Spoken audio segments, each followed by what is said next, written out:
A Rádio Ana Nova York vai conversar com a doutora Tani Gans Sanches. Ela é otorrinolaringologista e presidente do Instituto Gans Sanches, especialista em zumbido. Doutora, em primeiro lugar, muito obrigada pela sua entrevista à Rádio Ana aqui em Nova York. Eu gostaria de começar perguntando para a senhora se o zumbido pode ser classificado como uma deficiência.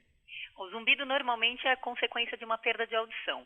Mesmo que as pessoas não percebam essa perda de audição e às vezes sejam classificadas como deficientes, o zumbido é um sinal dessa perda na maior parte das vezes. Então a gente poderia dizer que ela é como se fosse uma deficiência precoce. E há vários tipos de zumbido, há vários momentos na evolução dessa condição. Eu gostaria que a senhora explicasse exatamente qual é a gravidade, quais são os casos crônicos, o que as pessoas podem fazer. Perfeito. O zumbido tem muito de tudo. Ele é variável em vários aspectos. Desde a questão do tipo, pode ser chiado, apito, cigarra, trem, panela de pressão, etc., como a localização, que pode ser num ouvido só, ou nos dois, ou no meio da cabeça, como o grau de repercussão que ele causa na vida da pessoa. Então, cerca de 80% das pessoas levam o zumbido numa boa, sem grandes repercussões, mas 20%, apesar de serem a minoria, sofrem muito, muito, muito, e são esses 20% que acabam procurando ajuda médica. Então, de um modo geral, além da presença do zumbido, eles podem ter repercussão na qualidade do sono, na concentração, no equilíbrio emocional e na vida social. Ou seja, é uma série de lados diferentes da vida que podem acabar comprometidas por causa do zumbido. E o que causa o zumbido, doutora Tani?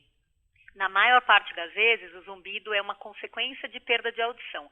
E, por isso, ele é considerado um sinal de alerta. Quer dizer, se você tem uma pessoa que já sabe que não escuta bem, ela está ciente disso e o zumbido pode simplesmente ser um incômodo. Agora, se ela tem o zumbido e não percebe a perda no dia a dia, é o fato do zumbido existir que vai levá-la a procurar um profissional especialista, que por sua vez vai fazer um exame de audição e constatar que já existe um problema na via auditiva dela que ela não estava ciente.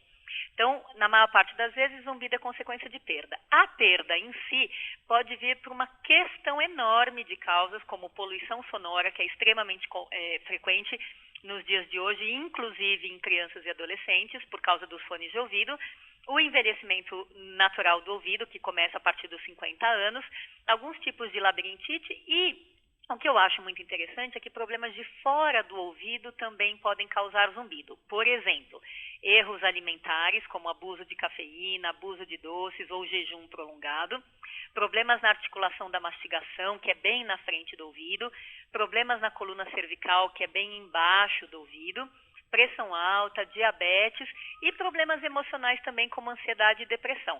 Ou seja, parece que o zumbido é uma via final comum de uma série de problemas de outras partes do corpo que acabam interferindo com o ouvido por tabela. E o zumbido não tem cura? Olha, eu detesto essa frase e vou te ser super sincera e justificar. Eu também sou da época que todo mundo falava zumbido não tem cura, não tem o que fazer, vai ter que aprender a conviver com isso, não vai morrer disso, mas vai morrer com isso. Ou seja, é um rótulo negativo e impressionante para 100% das pessoas. A partir do momento que uma série de pesquisadores, de entidades de pesquisa estão promovendo pesquisa de qualidade em zumbido, o que a gente está vendo? Assim como aconteceu no câncer há vários anos atrás, é muito importante você separar o joio do trigo e ver quais são os casos bons e investir nos casos bons ao invés de achar que todos os casos são ruins. Então, no zumbido, nós estamos agora neste momento tentando identificar quem é o joio, quem é o trigo. Então, por exemplo, um zumbido causado exclusivamente por um problema emocional ou exclusivamente por um problema alimentar pode sim ter muita chance de curar ou, se não curar, de melhorar muito com o tratamento adequado.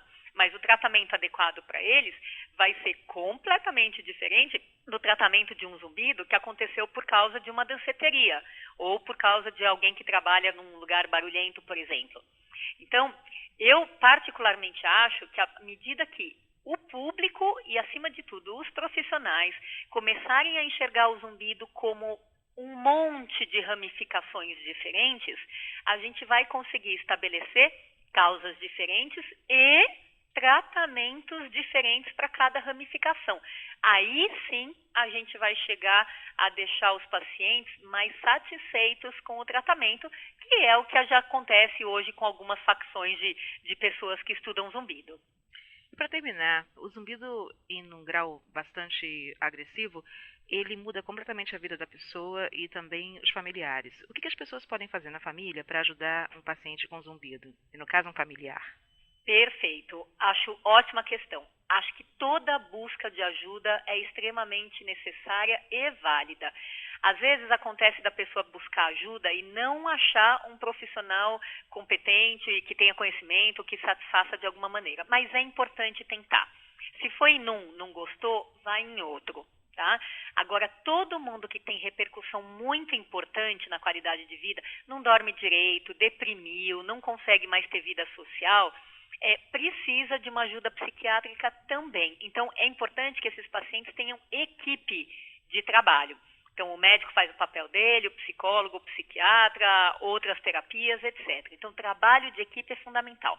E o paciente, ele precisa ser parte dessa equipe, porque por mais estranho que possa parecer, às vezes o paciente é levado ao médico pela família, porque ele mesmo não está com vontade de ir.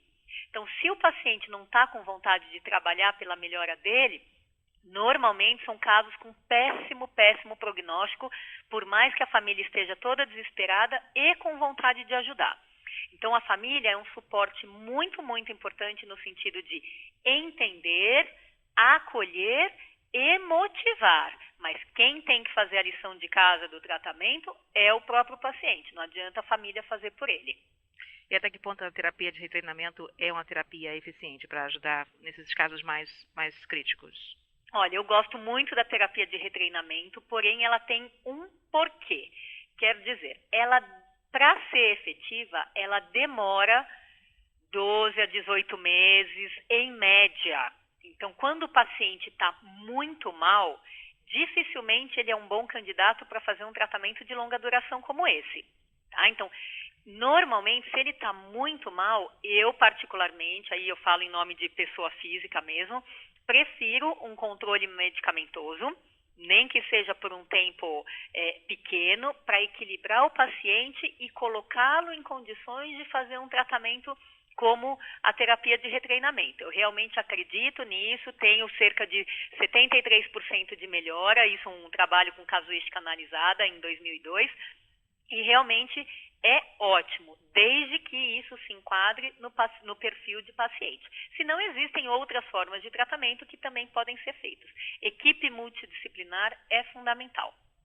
Doutora Tani, muito obrigada pela sua entrevista, fiquei muito feliz em falar com a senhora. Mais alguma coisa que a senhora gostaria de acrescentar aqui para a Rádio ONU? Eu acho que quase todo mundo hoje em dia, se não tem zumbido, tem alta chance de ser quando envelhecer, porque hoje a gente tem 33% de idosos com zumbido, ou seja, 1 a cada 3. Mas se não tiver, vai ter altíssimas chances de conhecer alguém próximo com zumbido. Então, o que eu gostaria de deixar de mensagem é que nós estamos num panorama de transição de mentalidade. Isso é um panorama muito difícil de ser vivenciado, porque é difícil mudar a cabeça das pessoas, mesmo que seja para notícias boas. Mas é importante que todo mundo ponha a mente numa sintonia melhor, pensando o seguinte: se até câncer, que é uma doença progressiva e fatal, hoje já tem cura, por que o zumbido, que não é nem progressivo e nem fatal, também não vai ter?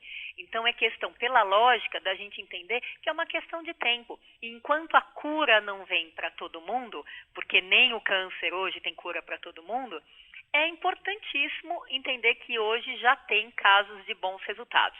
E uma coisa é a mais pura verdade: quanto antes a pessoa procurar ajuda para o zumbido, melhor. Então, nada de ficar em casa tentando se acostumar com isso. Muito obrigada.